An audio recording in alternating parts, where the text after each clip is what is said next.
My name is Scott Stebbins, and my story is of a journey from addiction to recovery.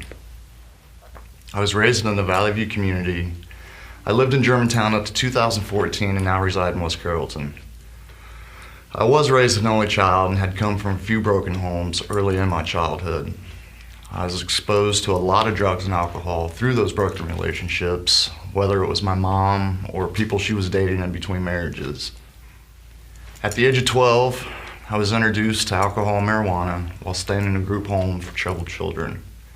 I think that may be when the seed of addiction was planted. Once I reached high school, my drinking and drug use had increased due to many parties I would always go to.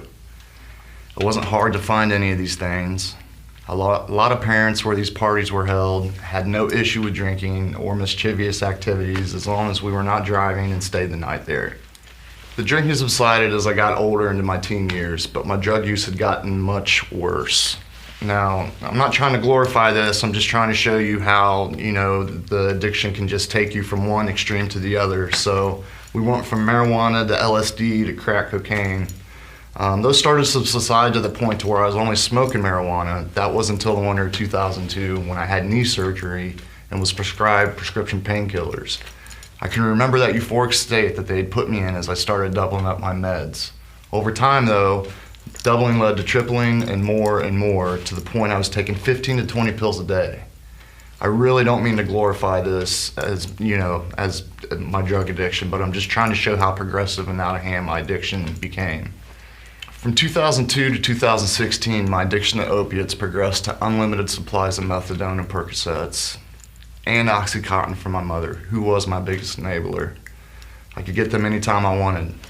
During this time from 2003 to 2012, the alcohol had also come back into my life. I had now become a full-blown alcoholic and a drug addict.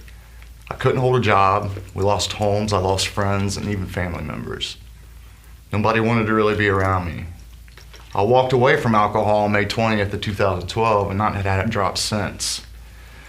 But even though I wasn't drinking anymore, I was still eating handfuls of opiates on the daily. I would manipulate my way into getting what I needed to get me through the day. That continued up to the last week of December 2015 after Christmas. At that time, I was contemplating experimenting with heroin. I heard it was much, much cheaper.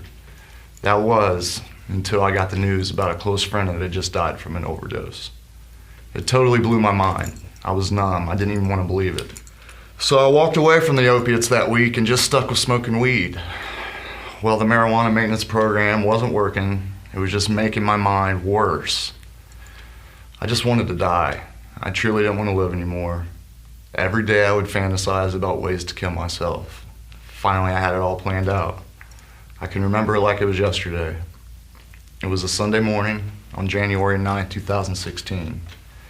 I was going to go to my local park and hang myself from the rafters of the shelter. I'd even learned that if you use a towel around the rope, that is a more comforting way to die. I then received a notification from a dear friend of mine who invited me to church. So I decided to call him out on his bluff. I told him if you were picking me up for church, sooner rather than later would be better. Well, he showed up, picked me up at that same park.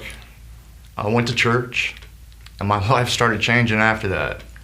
A serious moment of clarity overcame me, and that was my rock bottom that had the trap door I was no longer stuck in. That following Tuesday was the Community Drug Coalition meeting. That evening, I had received valuable information and tools to start my journey to recovery. January 12, 2016 was my last bowl I smoked. Thursday, January 13, 2016 is my sobriety date. It is also the day I started intensive outpatient rehabilitation. Also received my first Vivitrol injection, which in turn took away any cravings from opiates, and a bonus, alcohol too. My life hasn't been the same since. I am 5 months sober today as we speak. I have started pursuing a career in stand-up comedy and transitioned into phase 3 of rehab and on pace to graduate very soon. I want my experience to be a strength and hope to others who feel like they will never get out of that dark hole. If they are able to put the work in like I have, and still am, they will have success. You won't see it in the very beginning because all the wounds are fresh, but the more time you put in on recovery, the farther behind your past will become. So far that it will no longer be visible in your rearview mirror. Besides, we don't need that rearview mirror. Just keep looking through the windshield. That view in front of you is called progress. Just like your beating heart is called purpose. We are, and I am still here for a reason. To help save lives, to share our stories, to inspire others, and to just keep doing the next right thing. In turn, through our positive actions, I become a better person on the daily. Outpatient rehab has saved my life. My sponsor, the strong 12-step program, it's the best decision I ever made. Recovery programs never fail us. We fail the programs because they work if we work them. As I work that part of recovery, I continue my AA program by doing the 12-step work and talking to my sponsor every day. Today I have accountability and very strong sober support. I look forward to my continued journey in recovery.